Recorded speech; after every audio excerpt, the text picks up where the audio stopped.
हरिः ओं माद्रायुघं जमदग्नेः कश्यपस्य त्रायुघं चिद्देवे क्षुद्रायुघं तन्नो असुद्रायुघं ॐ भगवते श्रीशां सदाशिवाय नमः। भस्मस्नानं समर्पयामि श्रीभगवते श्रीशां सदाशिवाय नमः। ॐ चन्दनस्य महत्पुर्यं पवित्रं पापनाशनम् आपदां हरते नित्यं लक्ष्मी वसतु सर्वदा। ॐ भगवते श्रीशां सदाशिवाय नमः। चन्दनं समर्पयामि। कस्तूरीतिलकं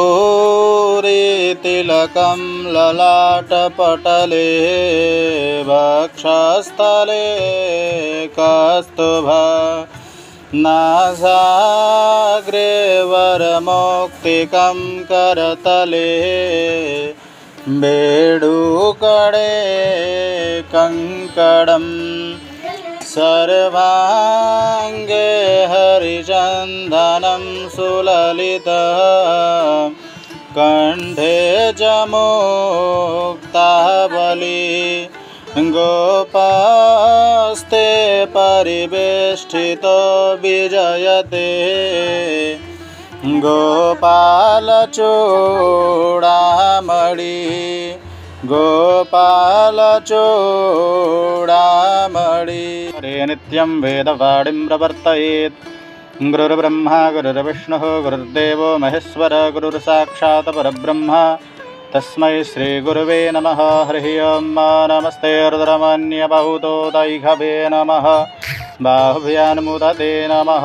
जातेर्दुरशिवातनुरघोरा पापकाशिनी दयानस्तन्वाषन्दमय गिरिशन्ताभिचाकषेः जामिघुङ्गिरिसन्तहस्ते विभर्गस्तवे शिवाङ्गिरित्रदाङ्गुरुमाहिगुंषेः पुरुखं जगत शिवेन वचसात्वा गिरिसाक्षावदामशेषधानः सर्वमि जगदयक्ष्मग्गो सुमना असद अधियवोचदधिवक्ता प्रथमो दैव्योऽभिखक अहिंस सर्वाञ्जभयं सर्वांश्च जातु धान्यो धराचेः पराशुव असौजस्ताम्रो अरुड उत भ्रुः सुमङ्गलः जय चैनगो रुद्रा अभितो दिक्षुधृताः सहस्रशो वैघागुहेड इमहे अशौजो वसर्पतिनीलग्रीवो विलोहितः उतैनं गोपा अदृशन्नुदहार्जः सदृष्टो मृडयादिनः नमोऽस्तु नीलग्रीवाय सहस्राक्षा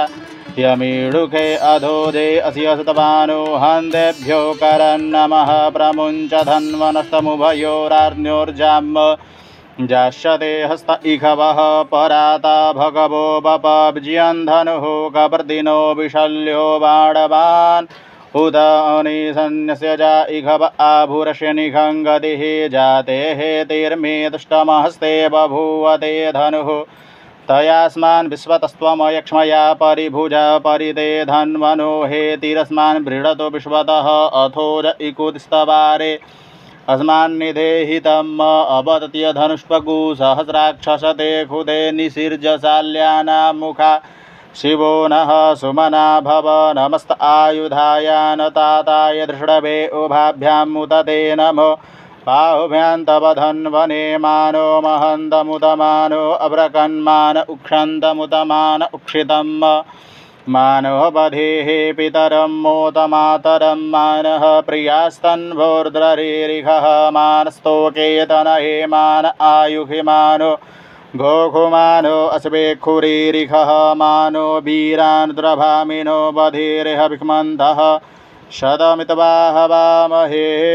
नमः पार्वतीपतये हर हर महादेव शिव शम्भो।